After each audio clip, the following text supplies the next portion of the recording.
Okay everyone, welcome back. So in this video, I'm going to be redoing one of my earlier videos that I made detailing how you can pick out fake Pokemon carts. A lot of people are buying these now to collect them. However, a lot of people are buying mislabeled packages or they're buying fakes. And I'm going to show you how you can spot the fakes. So first off, the first thing that you want to look at is the number on the cart.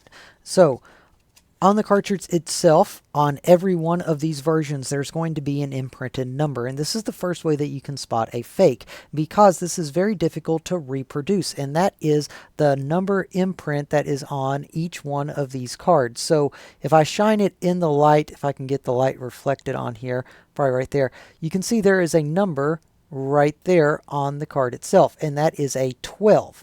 Now this card actually came from this box. There's another game inside of it, but that number is a 12.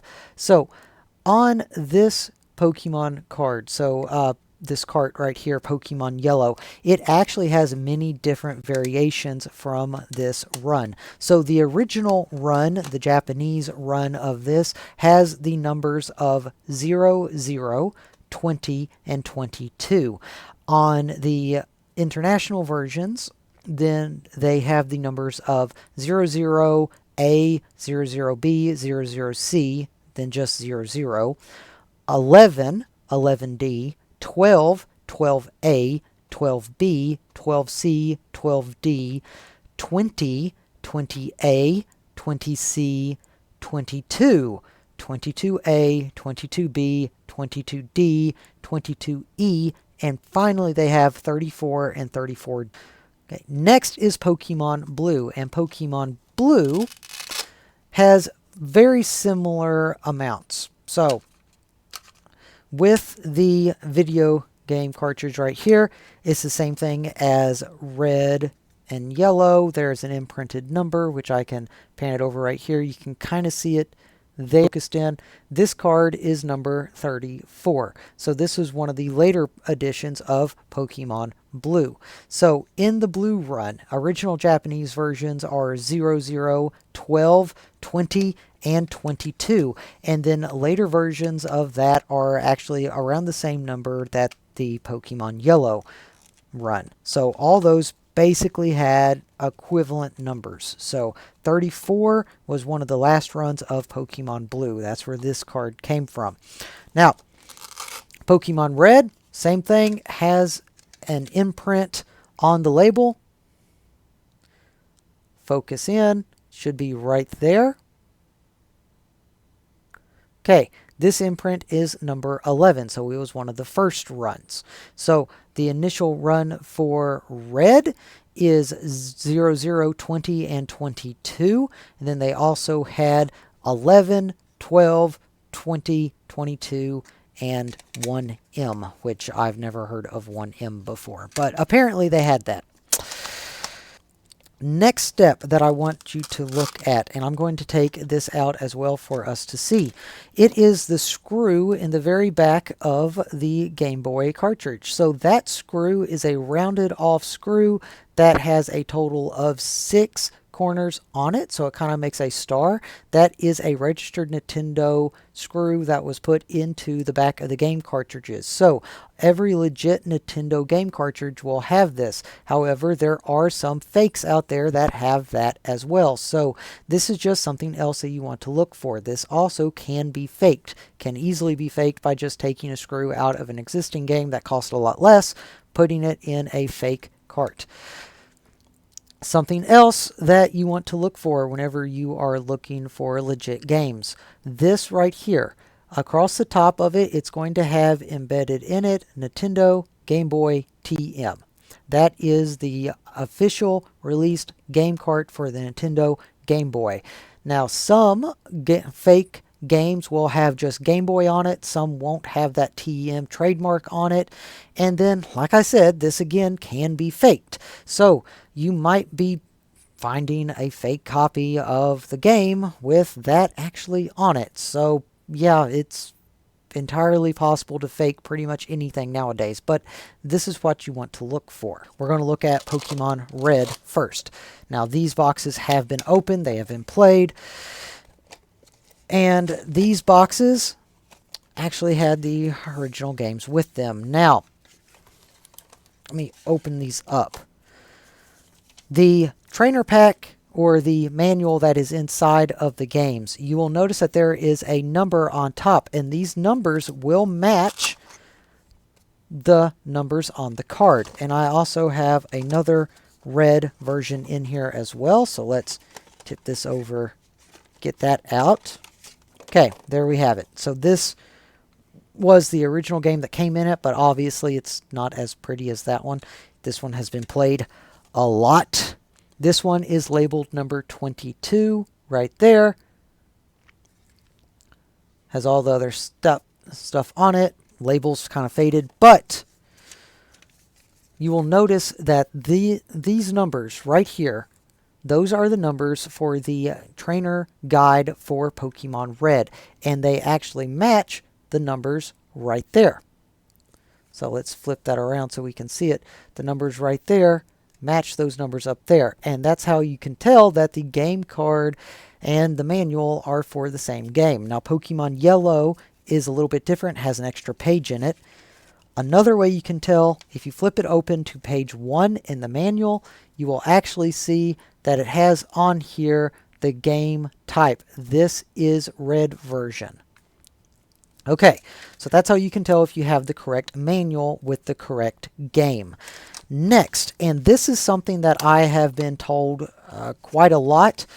Supposedly there were versions of Red and Blue that did not have this little insert built into it. However, I was alive in the 90s, and I purchased many of these games in the 90s, and I purchased them from Walmart. I purchased them from game stores at the time, which have since went out of business, but I have purchased many of these, and every single one of the Red and Blue version games that I bought had this insert in it. So, the reason why I'm bringing that up, supposedly, there are some game cards out there that people swear up and down they are legit, and they do not have this in there. Instead, they have the same kind of game insert that Yellow has, which I'll get to in a minute.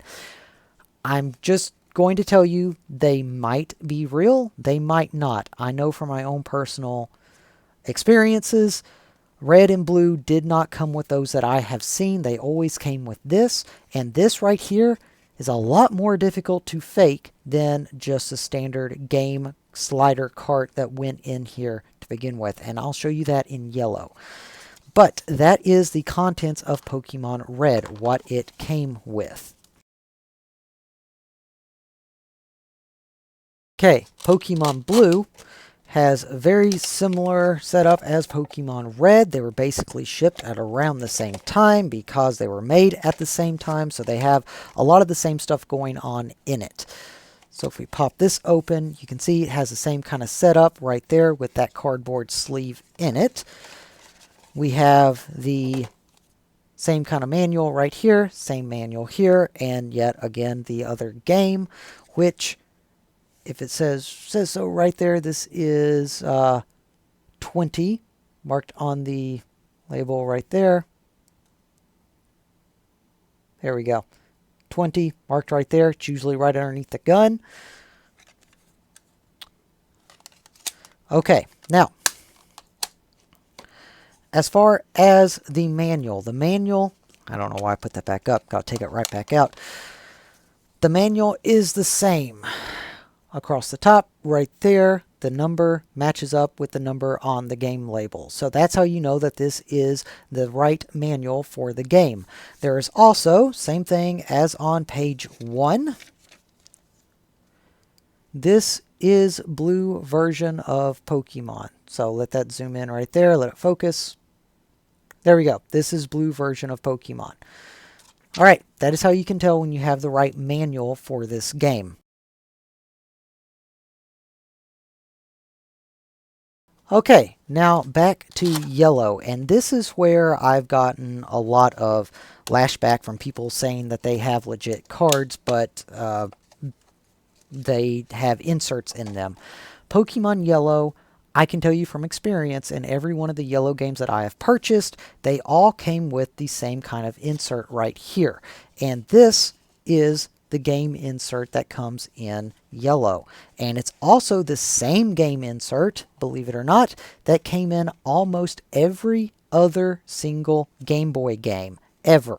And I know that this label doesn't match that label. I'll get to that in a minute. This game is the one that actually went with that. This game is another game that I had, but this looks better outside, right under it. So that's why I swapped it. But anyway, I'll get to the labels in a second.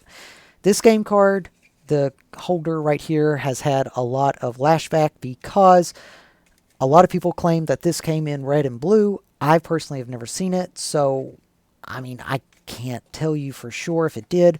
However, what I can tell you is these boxes are very easy to recreate. In fact, you can get on eBay right now and buy replacement boxes for these that do not have the game holder inside of it for about $5 a piece. They're very easy to remake, easy to fake.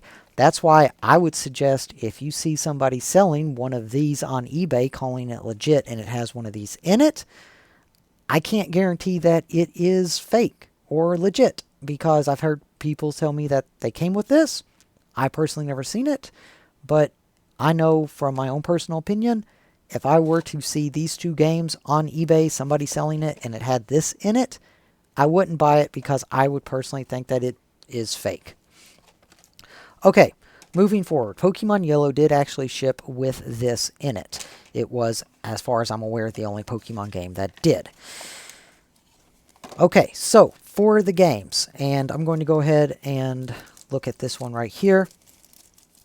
Take it out of the sleeve. Okay, this game, this, and the reason why I'm going to show you this, the game card that shipped with this game matches up with this, with the exception of the 1 at the very end of it. Now, the reason why this 1 is here is because it is the second run of the game, so it is a version 0.1. The reason why that is important, the white E label, if you look at this, and I'm going to bring that up so you can see it, this is the game that came with this box. So, if I were to lay this right over top of that so we can see both of them together,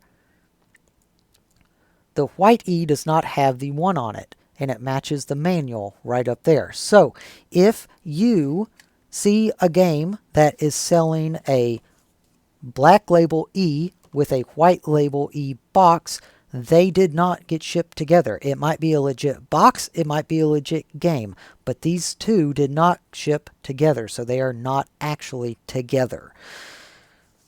So why is that important? If you are a collector and you want to make sure that everything is legit, and you want to make sure you didn't just buy something that somebody pieced together off eBay, you want to look for that. If somebody says, oh yeah, I bought this game in that case and I've had it for years and I bought it originally from the store, yeah, they're lying. They did not do that because those two did not ship together.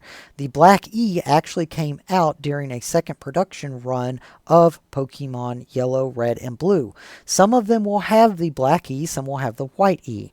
The White E happened at the beginning of the run of the Pokemon games. Halfway through, the trademark distributor, so the ESRB distributor for that, actually changed their logo halfway through. So they had to do a reprint of all the game labels, and that is when you got a Black E. So halfway through production, it changed from a White E to a Black E.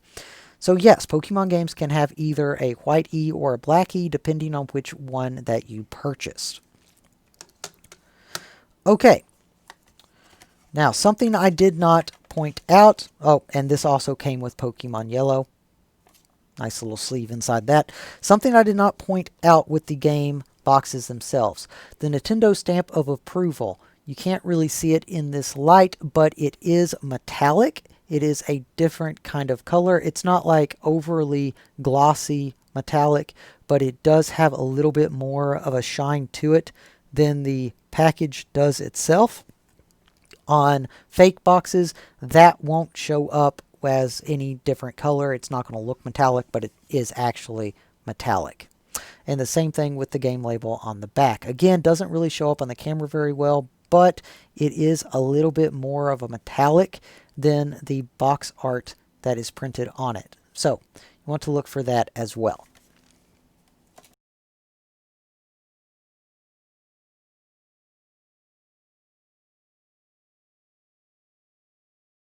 Okay, so the final thing that I would like to mention with these games, it's very common knowledge that the batteries inside of these games actually do fail. And there are people out there that replace the batteries. Now, there are two different types of people. There's the type of people that argue that changing the battery in these games does not actually damage the games and uh, does not damage their integrity to saying they're authentic. Then there's people who say that when you're starting to replace parts and things like that inside the game cartridges, that it makes it to where the game is not the original, so therefore it's been altered. Now, that is completely up to you. That is your opinion, whatever you'd like to do. But yes, these game batteries do fail over time, and there are people that replace them. I personally do not agree with the replacing batteries, because these batteries, and I have shown this in a video, which I will link somewhere, maybe in the description down below, these batteries can be recharged. And I am told all the time, constantly, no, they can't. And I am assuring you, yes, they can. In fact, I have recharged the battery on every one of these, and it works so well that I actually have a difficult time draining these batteries so I can make another video. It happened like 3 years ago, and I am still waiting for these batteries to drain so I can actually show you that it works. But yes, you can recharge the batteries in these games, and it's not difficult to do. So, me personally, whenever I see that someone is selling an authentic game with the battery that has been replaced, well, let me show you what that entails. You have to first open up the game. And by opening up the game, you have to go in and remove this screw, which then damages the integrity of the box itself because it doesn't hold together right after that. Trust me, it doesn't. And then whenever you crack inside of it, you have to solder the battery, remove the solder from the board, solder another battery onto it, and if you don't have a steady hand, you could very easily damage the board. So yeah, in my opinion, swapping the battery is not good. And then we have other people, and I completely understand where you're coming from with this, but people say, well, it's no different than changing the battery in a car. You know, it's standard maintenance. Yes, I understand that. I understand that it is maintenance, that things have to be done, but it's work that's not really necessary. On top of that, you wouldn't let a person who is not certified to work on your vehicle work on a brand new vehicle or even a used vehicle. You want to go and have somebody who knows what they're doing actually work on it. So this is the exact same thing. If a person on eBay was selling me a game that said it had a replaced battery, how do I know if they actually knew what they were doing? If they worked for Game Freak or Nintendo and they were licensed in replacing, batteries inside of the game cartridges, and sure, just like me taking my vehicle to a mechanic and letting them work on it, I'm not going to replace the engine inside of my vehicle if I don't know how to do it. So I'm going to take it to somebody who actually does. Just like I'm not going to let Joe Schmo down the street who says he knows how to use a wrench have at my vehicle. It's not going to happen. Same thing with the games. So that is my own personal opinion. And like I said, this game has a save file, has a save battery. It works. I've been trying to let this game die for 3 years, and so far it still hasn't. So yeah, recharging the game batteries work. If you don't believe me, go watch the video. It explains it to you. As soon as these game batteries die, I will make another video showing it off again, but it might be a few years. All right, that is pretty much it as far as how to spot fake Pokemon carts. If you have any questions, please let me know. If there's anything I missed, leave a comment down below. I'll try to do my best to hear you guys out, to answer any questions you have. But yeah, as far as I'm aware, those are the main ways that you can spot to see if a Pokemon game is fake. Thank you all very much, and I hope you have a great rest of your day.